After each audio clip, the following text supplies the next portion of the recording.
What's up, folks? Now, you guys are in for another treat here. It's another one of those coaching calls, which you guys get like to spy on somebody and secretly critique them on your way to work, or maybe you pull this up on your iPad as you're driving and looking at their personal financial sheet, which you can do that on YouTube. We've also put this on YouTube so you can see the spreadsheet and the numbers, how much they're making. This particular person we're talking about, net worth $500,000. They make a pretty good salary, $20,000 of income. All the other specifics you can see on the YouTube channel. If you guys like and you guys don't want to join our exclusive Family Office Ohana Mastermind group, which I don't know why you wouldn't if you're investing more than $250,000, $500,000, I think it's a no-brainer. I think it's freaking insurance for going out there and walking off the beaten path of getting out of traditional investments and into alternative investments with some of you guys invest with random strangers out there. It's crazy that just have a good website. But if you guys like these types of coaching calls, you guys can volunteer. Send us email at team@SimplePassiveCashflow and we'll get you guys set up with them. We can change your name. We can even put a face on you. Apparently Zoom can put faces on people and hide your identity pretty well. We also put all these coaching calls in the members portal, which you guys can get access to by signing up at SimplePassiveCashflow.com/club. If you sign up there, you get access to the members portal, and we have a page where we've arranged, I don't know, there must be like over a few dozen of these coaching calls, all nicely arranged by net worth. You can go by your net worth and start listening to this stuff and seeing your financial life unfold. Because as I've learned, people think they're special snowflakes, but in terms of money, it's the two big ones. What's your net worth and where's your monthly income coming in and what's your net? Everybody's on the same path and journey to financial freedom. And it's nothing special getting there. To me, I figured out the quickest and the safest way to get there. It's a way of smartly using debt. Some people are a little spooked out about using debt. Check out my article at Forbes. I wrote about debt. I think SimplePassiveCashflow.com/Forbes. I have all my articles in there too. Enjoy the show, folks. Check out all these other coaching calls at SimplePassiveCashflow.com/club, and then you'll get access to that. Reach out if you guys want to do one of these on your own. This is a story about a dude named Lane. Then one day he went and tried to rent them out, and then he became one of the main.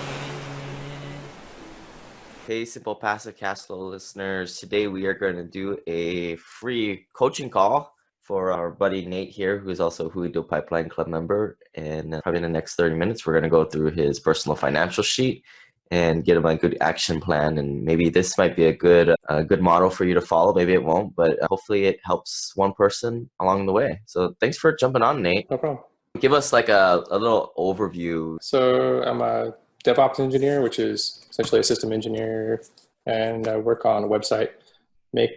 With my bonus, I make $150,000. My wife has a good job as well, so the two of us make pretty decent money for Bay Area. And then we had two houses in California. One was our primary residence, so we sold that last year, and the other one was our old primary residence, which we are about to sell. I don't know. What else do you need to know? Some people are watching this on the YouTube channel, which yeah, I would recommend it. But the podcast folks, maybe just tell them how old you are, just gotcha. So where you're at in life. And let's see, I've been married. I have a 3-year-old son.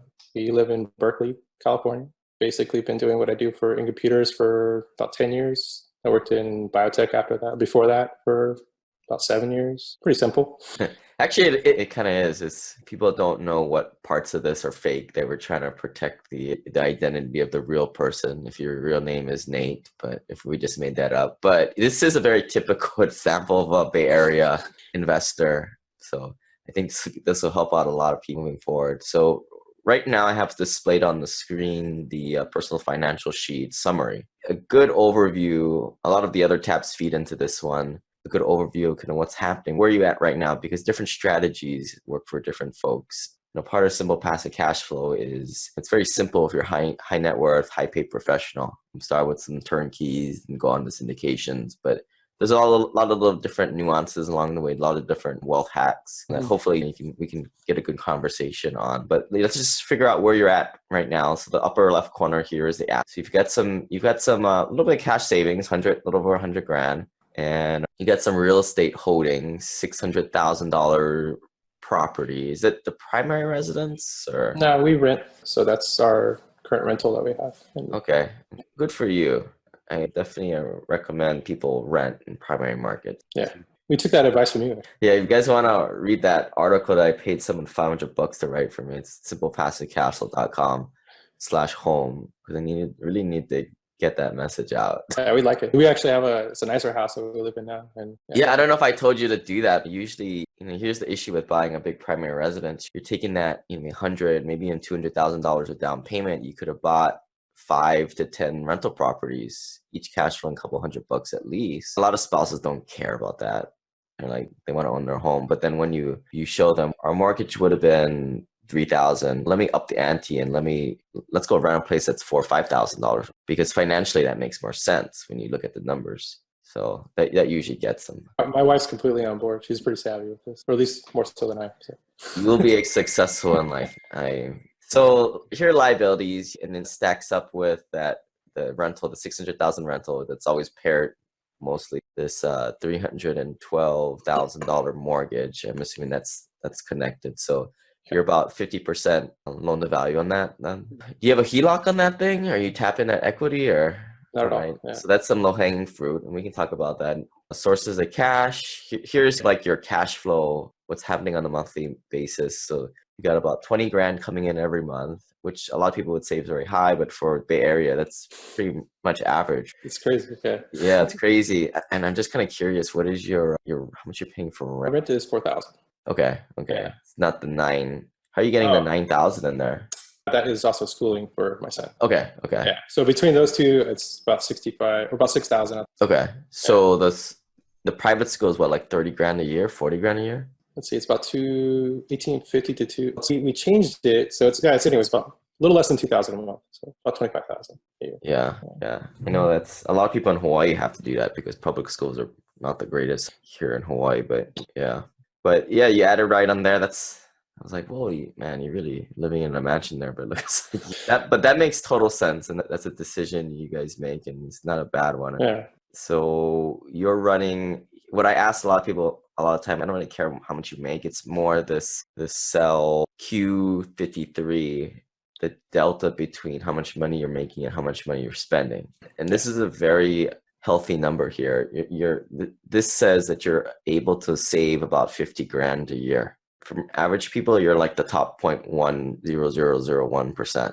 But I would say for most of my investors, that's probably, I don't have to say most people, but I'd say like the 50% of people who got their stuff going on the right way, they're upwards to that. So very good. And I would say when you're above the $50,000 level, depending how much net worth you already have, and if you've already been doing this a little bit, you're likely to be financially free in 3 to 5 years. So that's a great win right there. That's what we're shooting for. But you got some vacations on here. Is that kind of taken out of that? Big expenses. I think that's it. That's what gets me personally. I don't budget. We don't go on vacation. So we actually like our house. That's why we spend money on the house, is because we like to be home. Yeah. Yeah. Okay. What about other big ticket stuff that might sneak in and knock that 50 grand down to 35? Yeah, that's pretty conservative. I think that's like we don't really do much. We just come home, cook, eat, enjoy, have friends over. So yeah, there's nothing really. Cars paid for. So I walk everywhere. What kind of big ticket items are you thinking of? Maybe I'm missing something. So. Well, sometimes, a lot of times I'm just speaking for myself. My own personal thing is I have a big net cash flow like how you do, but sometimes big expense can come in, especially if I go pay for something like a mastermind or something like that. At the end of the year, I'm like, I should have had a lot more than this. The rentals were cash flowing and everything, but it didn't end up with how much I thought I would. There's holes in my pocket, but I don't budget. I don't like that stuff. Okay. I think we kind of budget, but I think the big savings we have right now is we went from a nanny to putting our son in school. So that's probably 15,000 right there. Cool. So let's dig in here a little bit. You've got the $100,000 in cash. So that would probably be the low-hanging fruit there. But I know you probably want to keep some of that in liquid cash, maybe about 20 to 40 grand there. Okay. Yeah, we were thinking 40, but yeah. Yeah, but there's definitely 50 in here that should be going out to something right away. Okay. Holy, see, here's your rental property, and here's also some low-hanging fruit. You've got about 50% LTV. Have you looked into doing a HELOC on this thing and tapping that equity? And So we could certainly do a HELOC on this, but we were thinking of selling it. That's actually a conversation I guess you're interested in, because I don't know, I feel like selling it at this point is probably the best idea. But yeah, is this like a war zone property, a $600,000 property in Oakland? it's in the foothills of Oakland, so it's an actually nice property. You could see the San Francisco Golden Gate Bridge. It's pretty nice. It's just it's in a transitional area. It's not a dangerous area. And how much rental income is it bringing in every Yeah, year? so that's the point, because we rented out to somebody we know, so we just had him cover the mortgage originally, and that was a mistake on my Okay. part. And I don't want to raise the rent on him because I like the guy, but we've talked to him about it a bit, and at first he was like, I'll pay more in rent because the Bay Area rent prices are ridiculous and he's getting a good deal. But then we thought about selling it and he's interested in buying it. So we're having that conversation right now. So, Yeah, they always say that. Okay, well, let's see how it goes. But here's what I right now it's like April or May. You probably want to be selling this on the market in the summertime. That's when you're going to get peak price. California is like Hawaii. There's not really a season, but you definitely want to summertime when everyone's kids are transitioning. I would, especially when you want to be political about this and get your friend out in a courtroom. The conversation should start yesterday. We started this conversation already about a month ago. So Yeah, I would just from a manners perspective, third party, I would say, hey man, just start looking for a place. I'm going to check in 2 weeks or what you've been seeing, and we need to make a transition plan. I need you out in 45 days or whatever. okay. Yeah, because then you can tap this. And I know the California market is getting a little soft right the last year. The mistake I think most people would make is, you mentioned it, you're probably buying on the line where you're in a transitional area and people say, it's going to go up. We can do the numbers later, and I don't think we're going to do it today. But if you were to take that $300,000 and go put it to something else, you're going to 5x that, whatever, even if they build something cool right next door. Yeah, I'm not planning on this appreciation on this anymore. I think it's gone up a lot since we got it. So we're comfortable and happy with where it's at. Yeah. So you guys always had this as a rental. I guess you don't have to say like deducting the depreciation, all that stuff. So this is actually our original primary residence. And then we lived there so I made a mistake when I sold it. I didn't realize this. I made a mistake when I sold them. I should have sold them in a different order and waited about a year, because I think we could have missed the capital gains tax. But When did you move out? we moved out of that one 2016. You bought in 2012. You lived in there for 4 years. Yeah. I think the rule is as long as you live in it for the last 3 out of 5 years, you can qualify. Yeah. But talk to a CPA. I think the problem is that you can't take a capital gains tax 2 years in a row.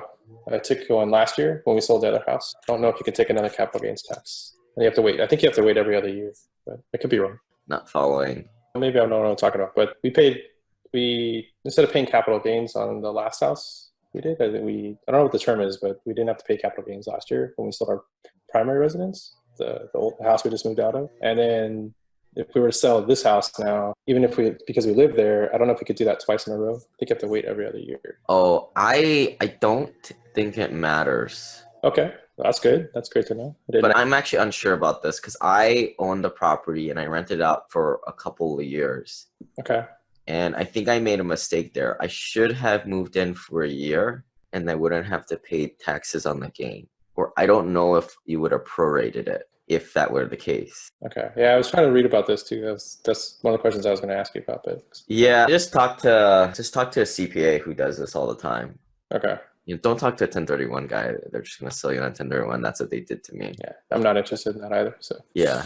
It might be, I'm not suggesting I don't call this tax evasion, but if you're like renting it out to a family friend, in a way, you're living there. I don't know, this might be a little borderline. Maybe we shouldn't talk about this, but you know what I mean? Technically, you're living there, especially if you're doing this as a charity and it's a friend. Maybe just you guys move in for a year if they hit this 3 out of 5 year rule. What did you buy this thing for? Let's see, the original purchase price. I probably should have started there. See, yeah, 210. Yeah, see, there's a lot of capital gains there. Yep. $400,000 of capital gains. Have you guys been depreciating it every year on taxes? think, I don't know for sure, to be honest with you. Her mom does the taxes. Oh, sounds like you need a new CPA. But that's a different story. I think that if you're depreciating it, you're definitely doing it on the up and up way. And I don't think you can play these games where you have a family friend there and you're technically still living there. But I would like to be on the up and up for sure. yeah. And this is a big gain, right? 400 grand, 50% on. I don't think the 1031 is your answer. I don't like those at all. Okay. But it's not big enough to do like a delayed sale trust thing on it. You just might have to take it on the chin and just pay the taxes. But spend the hour talking to the right person about this strategy and, hey, can I move in to hit this 1 year to hit this 3 out of 5 year rule? Because you're really close to me. When did you say you moved out? 2016. Yeah. Yeah, there might be something there. So look into that. Maybe shoot me an email later. I can connect you with my guy and you can ask him straight up. Okay. So I'm seeing you have 50 grand from your liquidity and then potentially another after commission. You're going to have maybe another 200 there comfortably. So 250 at very least you have to deploy. And then this is the same one, right? Yeah, same. It's just I think I autofilled that. So that's your war chest, but I think where you're at, do you have any experience with any kind of out-of-state rentals or anything like that? That's one of the reasons why I was originally looking for one-on-one coaching in the mastermind group. Yes.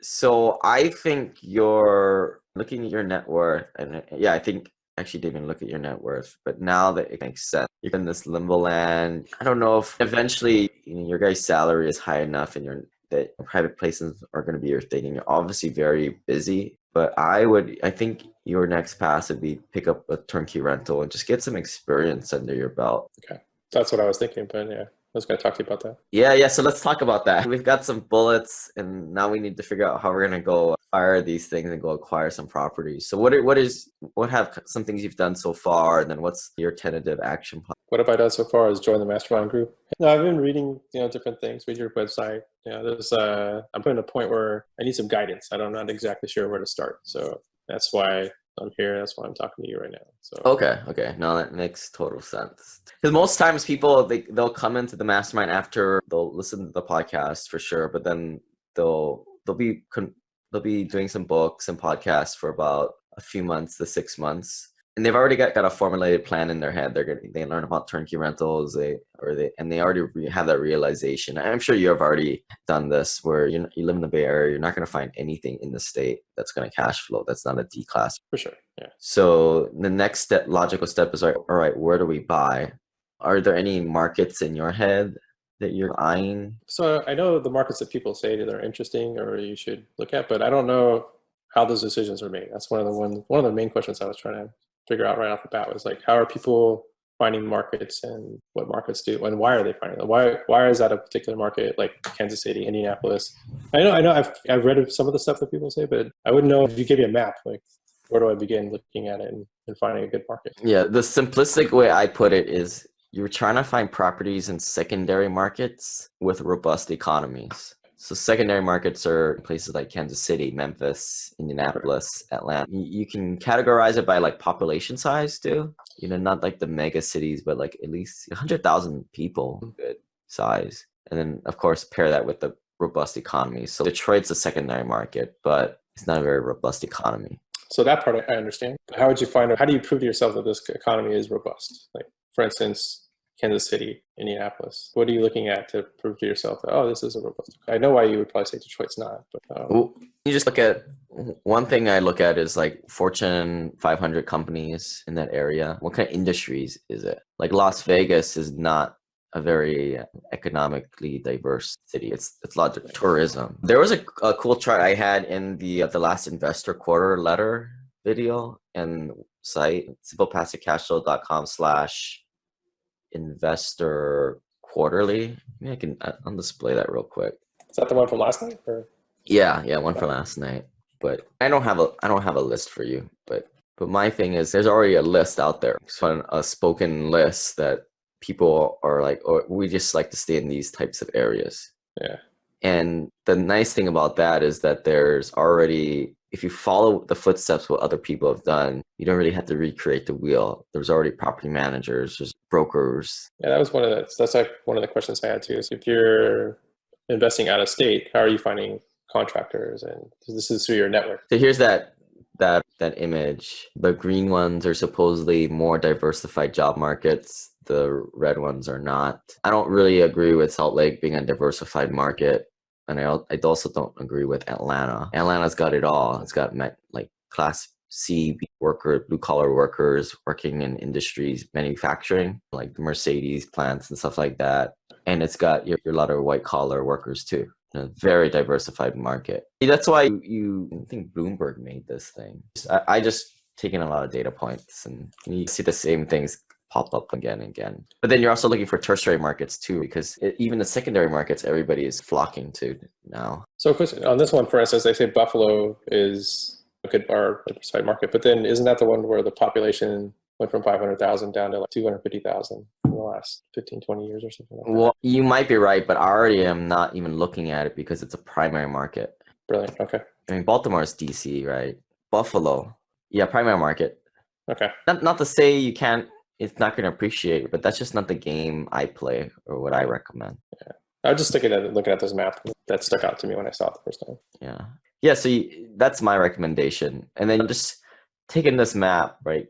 Kentucky, Memphis, Oklahoma City, New Orleans, Atlanta, Jacksonville. What you're trying to do is you're trying to narrow it down to a couple, or at least one, that you're going to go in there and build relationships with brokers, property managers. You can't do multiple. You can't do 3 or more. Yeah, I don't have time for that. Yeah. So you're being a typical engineer, and this is what I do too. You're like, all right, I'm going to start with this big funnel. I'm going to start with 30 markets, and I'm going to pick the best. That's going to surely take you a long time. You're likely to arrive at the same answer where you're like, you know what? Screw it. Everybody talks about these 5. I'm going to pick from those 5 and just whittle it down to the 1 or 2. Okay. I think that's the better approach. Okay. But engineers, we like to get all these data, and in the Hui share drive, there's all kinds of data from way back when. You get all kinds of power rankings and whatnot. But I don't know why I even put that in there. It just confuses you guys even more. Okay. But the time and energy should be spent on connecting with brokers and property managers. Okay. And how do you find, let's say in Kansas City or something like that, how would you go ahead and find a broker and property managers? And just through your network again? Yeah. Okay. Yeah, people referrals. And this is why I always say it's the most important thing is to network with other passive investors, people like you and me, because those are the people who are going to have the paths pay for you. But here the problem is you can't just, man, these guys, like we have that free Facebook group. Guys, you pay for what you get. For some of these guys, they just ask for, what brokers are you working with? Man, I'm not going to help you out. You're just like a taker. But it's hard in the beginning because you don't know very much. So you need to get educated. You need to put in some work so there's an even value exchange. So you can go to a little bit more astute investor who potentially has a big vendor list and become friends. And how do you do that? There's no tricks to it. You just build a relationship, a genuine relationship. Go freaking figure. Makes sense. Yeah, there's a lot of tricks and hacks to get this from people or get it on your own, but I don't think it's sustainable, because what you want to do is you want to try and build a mini micro tribe of a few guys all investing. Like for me, it was like Birmingham. There were like a few people that are all investing in Birmingham. We all knew who the property managers were. And then if someone wasn't performing, we'd all move like a mini flock to a different one, or we knew who to tell. Gotcha. So that's the more sustainable model. And hopefully when these guys get tired of turnkey rentals and go to bigger stuff, you have that solid relationship to move forward with them. Okay. But any other tangible, more granular stuff I left out there? I know that's high level, right? It's more esoteric. Yeah, I don't know. I just like the process of just getting started. It's start looking at some of these properties that they have, call them up. Yeah, I guess that's the process. That's what I'm asking, is find someone in the network and ask, like, maybe, hey, who do I contact in Kansas City per se, or Indianapolis, and then just start talking. These people are be more than happy, I'm sure, to sell it. But from what I understand is like these things go pretty quick. That's what I'm seeing on the mastermind. Like their properties come up and then they go pretty quick. So you have to know what you're looking for. Yeah. And if you're in the mastermind, I'll help you out for sure. I've got my vendor list. I keep it close to the chest. Man, people like, I like talking with people and doing those free intro calls just to get to know people. But I don't know, like lately I've been a little wary of just, all right, I use these guys in Birmingham, use these guys in wherever, because these are my relationships. I don't want to send a jerk over who just is going to call up 8 different turnkey providers and waste guys' time. Yeah. So that's what my thoughts are. You're in the mastermind, I'll help you out. I'm always working to build new relationships. I'm actually working on a new one in Pennsylvania, rural Pennsylvania. Is that where you have your first that one? Yeah, I think you had a property in Pennsylvania. Yeah. So that's where that relation came from. We worked Okay. on some deals out there, and then they're pretty helpful. So I trust them, and that's what's more important. Yeah. And if I can build like a long-term relationship where they know that a lot of you guys will come back, then that's a good, solid relationship that it's more of a long-term thing. But I want you guys to struggle a little bit because this is how you can learn how to do it. But I also want you guys to hit success, right? So there's a balance between how much I help you guys. If you want me to do everything, yeah, I guess I can do everything, but maybe that might change in the near future as my bandwidth fills up. But the more you struggle, the more you learn, and the more you learn, the more you progress 5, 10, 15, 20 years from now. But I think what I try and do is, so I'll set you up with some good reputable people so you don't have to go dumpster diving through the whole list of turnkey providers. At least you're working with people who are decent, right? They're honest people. Then what I suggest is like you just get their inventory lists and then you just see where the water line is, right? Because when I was buying, I was $90,000 properties, they're renting for $950. So I knew I had it all on a scatter chart and I knew 1.1 rent to value ratio. That's my number. I don't know where that is today. I mean, I know where it is because I see where I have you guys do this spreadsheet. Yeah. And this is where, if where the water line is, what a good deal is. You're not going to find an amazing deal. It's turnkey rentals, but you don't want to get a sucker deal. So when a good deal comes up, you've got to act pretty quickly, which may be in a matter of a few hours or a few days, depending what kind of relationship you build with them again. And then you pull the trigger. But I think more times than not, a newer investor thinks that they need to close on the property. But for me, it's more, there's a good chance, maybe 30% chance there's something that comes up in due diligence that you can't negotiate your way through. Okay. So I'm probably a lot quicker to put a contract under. I'm more certain. All right, lock it up. Let's go under contract and let's get that inspector in there and let's see what's under the hood. Okay. So I can act quickly, and that's how you should be able to get. Okay, fair enough. It's dating, right? Like, it's been a while. The strategy goes, you don't get married before asking him on a date. On a lot of dates. Same thought here. I gotcha. Just because you go on a date doesn't mean you're gonna get married. For sure. Any other questions on just picking properties up and that kind of? Yeah, so I think the other question I had was if the recommendation is always to get a turnkey to start, but then like a high level, what's the progression there? So you get a turnkey, you get comfortable working out of state, and then I don't want to keep buying turnkeys because they're probably not the, like we're talking about, right? They're not the best, right? Yeah.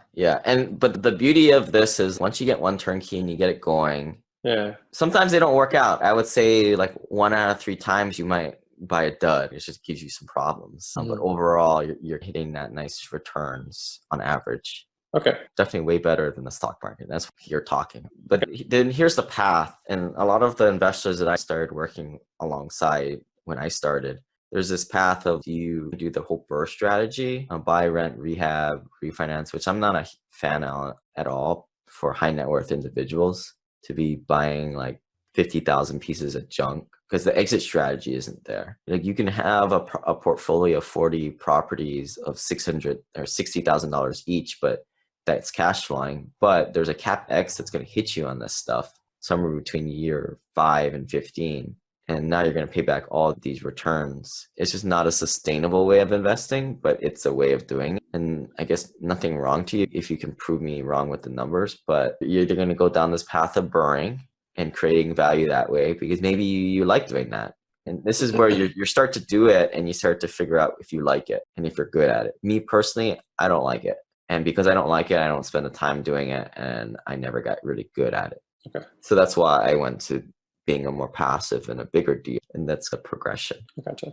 But we don't know until you do this prerequisite. Yeah, this is the pre-calc to ease and calculus. Gotcha. All right. So I'm not going to let you go buy, hey Lane, they want to sell me, I have $250,000. That means I can buy 1, 2, 3, 4, 8.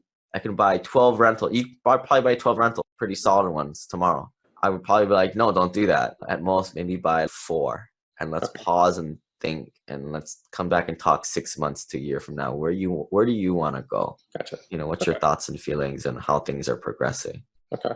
So that's, with that said, I don't think you're going to be able to invest that $250,000 in the next 6 months, probably even a year. Okay. So what's a good recommendation for parking that then instead of just having sit in savings? Like HP is a good one. SimplePassiveCashflow.com/HP. They don't sponsor me anymore, unfortunately, but yeah, I still think it's a good place to store some cash. For you, I wouldn't stick more than $100,000 in there. Okay. I think let's just assume now I'm getting more high level strategy where the money comes from. I would take the money out from your liquidity and invest it as soon as possible. What is that, the 80 grand? And in the back of your head, you could pull a HELOC you need from that rental property. Yeah. So I would totally be fine with you running your liquidity from your cash reserves pretty low, maybe even 10 grand. You see what I'm saying? Yeah, for sure. Yeah, we're still saving a decent amount every month. So Yeah. And the house sale, maybe you delay that a little bit to next year. I don't know. That one's a tough one. It's not like I see a lot of guys with big 401ks. You don't have that. You don't have my wife has a 403b. Oh yeah. Where is that? Up, But she's still at the employer, right? Nope. No, she's out of that one. Oh, okay. Yeah. Where did that one go? So if you go to the summary up a little bit, right there, it's like 24. Okay. So she has left her employer. Whatever you don't roll it over into a new TSP or 403b or 401k. Yeah, she just sits there. I would take that out. If you had more than $150,000, $200,000, I would be very strategic on how you take that out. Like take it slowly. You have to look at how taxes. There's brackets, right? There's like 4 brackets. You're probably in the second to the highest one now. I don't know how they exactly fall. Yeah, I don't know. I think probably close. Yeah. So if you take this thing out this year, you'll probably go into the highest one or maybe even the second highest one. We want to keep you just from going in that next one. So see what I'm saying? You got to be strategic on how much you take out of that thing this year. I gotcha. Yeah. So say, I don't know what the AGIs are. They change all the time. And I don't know what it is for a married couple. What's the AGI? Sorry. Adjusted gross income. Gotcha. So let's just say the highest one starts at 250 and right now you're at 200 as your AGI. I would maybe take of this 91,000. I would take 50 grand, so you just stay below that, and then the plan for next year is to take the other 40. So you're always slipping under the radar, the red. So we're over 250 though. Well, I don't know. You have to look at where the tax bracket lie. Yeah. A CPA should be able to help you out with it. Okay. But they're not. CPAs are not strategy guys. That's where you got me. But I don't know the exact brackets, but you get the gist of what I'm talking about. You're smart, you can figure it out. So that would be a way to play that, to take it out slowly, because we're already in halfway through the year. You're not going to be able to deploy I don't see you buying more than 3 houses in the next 6 months. So this is probably a 2020 plan. Okay.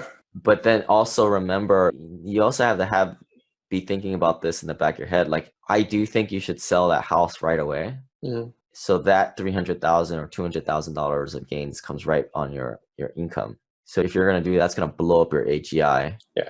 So I wouldn't take out that 403b money. See what I'm saying? Yeah, for sure. Unfortunately, with that house sale, you can't be strategic in how you take it out. You got to take it all out. Yeah, that was. I think I could have done that differently, but that's how you pay to learn it. Yeah. Am I clear here? You get the fundamentals, right? When I'm trying to. Yeah. So I guess the question on the 403b is: do you get penalized when you pull it out? I don't know how that works. Yeah, number one, you get finally assessed the taxable income, right? Because this is all post-tax. You don't pay taxes on the low. But yeah, there is a 10% penalty. But I wouldn't call it a penalty. We've had this conversation. My wife and I have had it before. So yeah, it is a very emotional conversation, because people think it's like a sin to take money out, and they call it penalty. You're not allowed to do that. But the numbers don't lie. If you can make money, if you can make 20 or 30% in a turnkey rental, who cares about the 10%? You'll make that back in 12 months and the rest is all gravy. Yeah, good point. So do the numbers yourself. The numbers tell you what to do. Gotcha. But if you're going to be selling the house, maybe I would hold off on it, because you don't need that money anyway. Not right away, for sure. Yeah. You have a lot of liquidity, and that you're not going to be able to allocate right away. So for folks like yourself, I would look into doing like a infinite banking. Yeah, looking forward to that part of when we get there. I think your net worth it's there, but the fact that you have 100 grand or more ready to go, but you're not going to be able to allocate it right away. I don't see you allocating more than 50 grand this year. You're not going to buy more than 2 houses. Okay. I think we can both agree to that. 2020, I don't really see you allocating more than 150. Okay. See what I'm saying? Yeah. So if we plan 2019 and 2020 that you're going to go in with $250,000, you're going to have some excess. What I'm recommending is taking a look at that excess and putting a fraction of that into life insurance, where this stuff where you have to put it in 1 out of 6 years. Yeah. You have to commit, right? So I'm not a life insurance originator, but I know the strategy. Yeah, listen to the podcast you had. I think you had a podcast on that. I think maybe you didn't. You did, but yeah. I just want to communicate like the strategy there. Like you're not going to be using this liquidity right away. You're not even going to tap it in 2020. So you got to do something with it. Yeah, HP is an option, but the nice thing about the infinite banking is super awesome once you have it set up 3 to 6 years in the future. But it really sucks because it's really fee heavy in the beginning. If you put in 100 grand, you might have to pay 30 grand in fees. I see. But for like lower net worth guys who have to look under their couch for coins to pick up that first rental at $25,000 down payment, that obviously doesn't make any sense for them. But you're inefficient here, and so my play is to take the inefficiencies and the extra 5 grand, actually 20 grand or whatever, put it into life insurance for now to build it up. I see. Don't go bonkers with it, but I always say start with a smaller one and you understand how it works. Because in theory is always different than in practical use. And seeing the statements coming in, oh, I get this. Now I can take a loan for myself. Oh, this is why they call it infinite banking. I get it. Finally get it. Like a year later. Yeah. Okay. All right. But yeah, I think that's from a high level. That's like kind of the 1-2 year strategy right there. Okay. So now I just got to work on getting the two houses this year. That's the immediate goal, but that's your 1-2 year. Okay. Fair enough. But yeah, any other questions you had off the top of your head, or the questions I have probably not interesting on the podcast? Those are one-on-one coaching stuff. Yeah, it's more. I think after this, more granular, right? But there's a path. There's definitely a path forward. I think after the 2 years, I see you getting maybe like 3-4 houses, and then also maybe the middle of 2020, maybe play around with a deal too, syndication, and just seeing how that is, and then now you can like be like, whoa, I like this a lot better. I'm pretty sure you're gonna syndication's better. It's just better than direct operating. Even though the return's a little less, but it's just not worth the time exchange. Okay.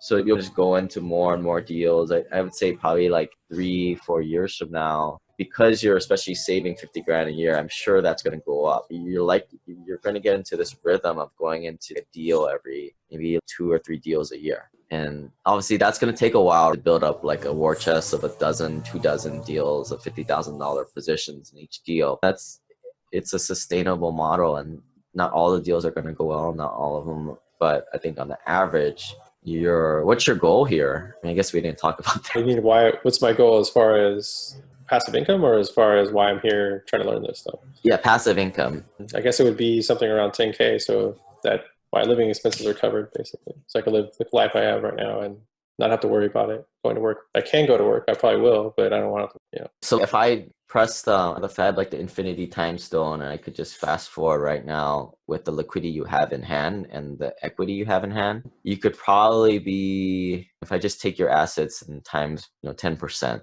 you could probably be 500. You could probably be halfway there today. So there's a little bit of work to do. I took $500,000 of deployable equity. That's what I figure, times 0.1. So you're halfway there. So it's just a matter of deploying into another $500,000, and that's just going to take you. If you keep saving $50,000 a year, that's going to take you another 10 years. But it's not going to take you that. Yeah. It's going to take you like less than half that. So I see you FI probably in 5 years. Okay, that'd be great. I'd be completely happy with that. Yeah. Yeah. In the next couple of years, it's not going to be like you just quit cold turkey. It'll probably be like a transition of maybe you start working less or spouse works a little less or whatever. Yeah, she likes her job. Good for her. We're all happy for her. Yeah. Well, we can get you out of your job. Any kind of last parting thoughts or questions? No, I just want to say thank you, man. I've been listening to your podcast for probably about 2 years, and I've been busy because I have a 3-year-old. Now he's in school, so I have more time. So I appreciate being able to join the mastermind and doing this call. Yeah, just thanks. Yeah. I would give you props there. Like most people in the not only mastermind, but the investor club in general, they're either younger than 30 or older than 40. It's those, like when you guys have those young kids. I don't have kids, so I don't know. I'm just speculating to see how you get these data points. But when you guys have kids, you guys just disappear off the face of the earth. You guys don't do anything other than focus on that, which makes sense. But it is, I think that's, if you were to take that perspective, is you're doing it at the hardest time. Nobody does what you're doing now. Not sure how to take that. But the whole thing is, if you do the right things, it's very simple. It's like swimming. Like I don't swim very well, so I look like I'm like drowning. I can get from point A to B pretty quickly, but I'm gonna get tired. But if you look at the most effective swimmers, like it doesn't even look like they're working. They're so efficient. So that's the idea, to get you to like that, like a graceful dolphin, but investing. Nice. Yeah. All right, man. Yeah, if you guys like this, shoot me an email. Let me know. If we haven't had a chat, book a call and join the We Do Pipeline Club, and check out the Mastermind Club at SimplePassiveCashflow.com/journey. All right, we'll talk to you guys next time. This website offers very general information concerning real estate for investment purposes. Every investor's situation is unique. Always seek the services of licensed third-party appraisers and inspectors to verify the value and condition of any property you intend to purchase. Use the services of professional title and escrow companies and licensed tax, investment, and or legal advisor before relying on any information contained herein. Information is not guaranteed, as in every investment there is risk. The content found here is just my opinion, and things change, and I reserve the right to change my mind. Above all else, do your own analysis and think for yourself, because in the end, you are the only person who is going to look out for your best interests.